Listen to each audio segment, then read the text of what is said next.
নমস্কার বন্ধুরা, সুইসনেস কিচেনে সকলকে সাদর আমন্ত্রণ জানিয়ে আজকের রেসিপি শুরু করছি। আইসক্রিম খেতে ভালোবাসে না এমন মানুষ কিন্তু খুব কম আছে। বাচ্চারা তো আইসক্রিম খেতে পছন্দ করেই, তার সাথে বড়রাও আইসক্রিম খেতে ভীষণই পছন্দ করে। বন্ধুরা, আজকে আমি আপনাদের সাথে শেয়ার করব টোস্ট বিস্কুট দিয়ে ভ্যানিলা আইসক্রিমের রেসিপি। ভ্যানিলা আইসক্রিম তো আপনারা বিভিন্ন রকমভাবে বানিয়ে খেয়েছেন, তো একবার এই টোস্ট বিস্কুট দিয়ে বানিয়ে খেয়ে দেখুন, দারুণ টেস্টি তৈরি হয়। খুব সহজে ঘরে থাকা সামান্য কিছু উপকরণে কিন্তু আপনারা এই একদম দোকানের মতো দারুণ স্বাদের একদম ক্রিমি ও সফট ভ্যানিলা আইসক্রিম বাড়িতেই তৈরি করে নিতে পারবেন। তো চলুন দেখে নেওয়া যাক আমাদের আজকের এই টোস্ট বিস্কুট দিয়ে তৈরি দারুণ স্বাদের ঠান্ডা ঠান্ডা ভ্যানিলা আইসক্রিম। খুব সহজভাবে আজকের এই রেসিপিটি আপনাদের সাথে শেয়ার করছি। আশা করছি আপনাদের সকলেরই ভীষণ ভালো লাগবে। এই দারুণ টেস্টি টোস্ট বিস্কুট দিয়ে ভ্যানিলা আইসক্রিম বানানোর জন্য সবার প্রথমে ওভেন অন করে ওভেনের উপরে একটা কড়াই বসিয়ে দিয়েছি। প্রথমে দুধটাকে আমি জাল দিয়ে নেবো। তার জন্য একটা কড়াইয়ের মধ্যে অল্প পরিমাণে একটু জল দিয়ে দিলাম। প্রথমে সামান্য একটু জল দিলে দুধটা আর নিচে বসে যায় না। এরপর কড়াইয়ের মধ্যে দিয়ে দিচ্ছি 1 লিটার আমুল দুধ। আমি এখানে আমুলের প্যাকেট দুধ ব্যবহার করছি, আপনারা যে কোনো কোম্পানির দুধ ব্যবহার করতে পারেন। তো এখানে দুধটাকে প্রথমে হাই ফ্লেমে ফুটিয়ে নিতে হবে। তো এখানে দুধটা আমি প্রথমে খুব ভালো করে নাড়াচাড়া করে নিয়েছি। এখন অপেক্ষা করব দুধটা ফুটে আসা পর্যন্ত। আর এই যে দেখুন, দুধটা কিন্তু ফুটে উঠেছে এখন। তো এই সময় গ্যাসের ফ্লেমটা করে দেব মিডিয়ামে। এখন এইভাবে নাড়াচাড়া করে দুধটাকে আমাদের একটু জাল করে ঘন করে নিতে হবে। আর এই যে কড়াইয়ের সাইডে যে সরগুলো লেগে থাকে, সেটা এই রকমভাবে চামচের সাহায্যে একসাথে করে দুধের সাথে মিশিয়ে দেবেন। এতে করে দুধটা আরও অনেকটা ঘন হবে এবং ক্রিমি তৈরি হবে। তো এখানে দুধটা কিন্তু আমি জাল করে নিয়েছি কিছুক্ষণ। গ্যাসের ফ্লেমটা মিডিয়ামে রেখে দুধটা জাল করলে দেখবেন খুব কম সময়ের মধ্যে দুধটা ঘন হয়ে যাবে। এখন আইসক্রিমটা একদম দোকানের মতো ক্রিমি এবং টেস্টি বানানোর জন্য দেখুন আমি এখানে দিয়ে দিচ্ছি 4টি টোস্ট বিস্কুট। এই টোস্ট বিস্কুট কিন্তু আমাদের প্রায় প্রত্যেকের বাড়িতেই থাকে। আমি এখানে সুজির টোস্ট বিস্কুটটা নিয়েছি, তবে আপনারা চাইলে ময়দার টোস্ট বিস্কুটটা অবশ্যই নিতে পারেন, কিন্তু সেক্ষেত্রে খেয়াল রাখবেন যেন ভালো কোয়ালিটির হয় আর ভালো কোম্পানির হয়, তাহলে টেস্টটা খুব ভালো হবে। তো এবার দেখুন এর সাথে আমি দিয়ে দিচ্ছি 1/2 কাপ পরিমাণ চিনি। এই টোস্ট বিস্কুটটায় কিন্তু এমনিতেই অনেক মিষ্টি থাকে, তাই আমি এখানে চিনি কম অ্যাড করেছি, তবে চিনিটা আপনারা আপনাদের মতো অ্যাডজাস্ট করে বাড়িয়ে বা কমিয়ে দেবেন।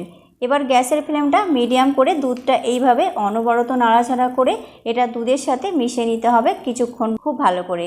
কিছুক্ষণ পরে দেখবেন যে টোস্ট বিস্কুটটা গরম দুধের সাথে মিশে যাবে আর এর যে ফ্লেভার ও টেস্টটা দুধের মধ্যে চলে আসবে আর দুধটাকে খুব ঘন করে দেবে। তো মোটামুটি 7 থেকে 8 মিনিট এইভাবে মিডিয়াম ফ্লেমে এটা অনবরত নাড়াচাড়া করে ঘন করে নিতে হবে দুধটা। তো দেখুন 2 থেকে 3 মিনিট পরেই টোস্ট বিস্কুটটা আমাদের মেল্ট হতে শুরু করেছে। তো এখানে দেখুন 7 থেকে 8 মিনিট আমি খুব ভালো করে দুধটা মিশিয়ে ঘন করে নিয়েছি। আর দেখুন দুধটা কতটা ঘন হয়ে গেছে আর টোস্ট বিস্কুটটা দুধের মধ্যে খুব সুন্দরভাবে মেল্ট হয়ে গেছে। ঠান্ডা হওয়ার পর কিন্তু দুধটা আরও অনেকটা ঘন হয়ে যাবে, তো তাই এর থেকে বেশি আর দুধটাকে ঘন করব না। এখন এই সময় গ্যাসের ফ্লেমটা বন্ধ করে দেবেন। এবার এটা ঢাকনা দিয়ে ঢেকে রেখে দেব ঠান্ডা হওয়ার জন্য। তো প্রায় 15 থেকে 20 মিনিটের পর ঢাকনা খুলে নিচ্ছি। এবার দেখুন দুধটা পুরোপুরি ঠান্ডা হয়ে গেছে। দেখুন কতটা ঘন হয়ে গেছে, একদম ক্ষীরের মতো হয়ে গেছে। খেয়াল রাখবেন দুধটাকে আমাদের কিন্তু পুরোপুরি ঠান্ডা করে নিতে হবে, একটুও যেন গরম না থাকে, এই জিনিসটা কিন্তু খেয়াল রাখবেন। এরপর দেখুন আমি এখানে একটা বড় টিফিন বক্স নিয়ে নিয়েছি। আপনারা চাইলে স্টিলের বা প্লাস্টিকের যে কোনো টিফিন বক্স নিতে পারেন। এবার এই দুধের মিশ্রণটা আমি টিফিন বক্সের মধ্যে ঢেলে নিচ্ছি।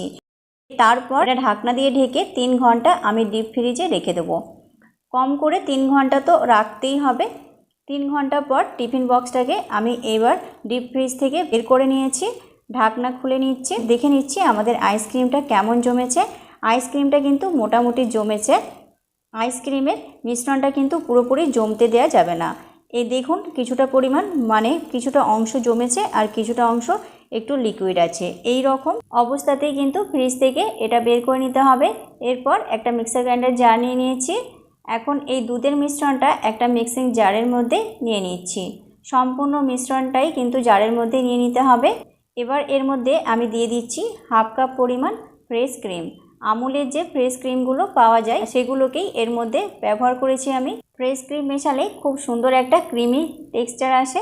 এবারে দিয়ে দিচ্ছি 1 টেবিল চামচ পরিমাণ মতো ভ্যানিলা এসেন্স। যেহেতু এটা ভ্যানিলা আইসক্রিম তাই ভ্যানিলা এসেন্স কিন্তু মাস্ট। আর যদি ভ্যানিলা এসেন্স না থাকে সেক্ষেত্রে আপনারা ভ্যানিলা কাস্টার্ড পাউডারও অবশ্যই ব্যবহার করতে পারেন।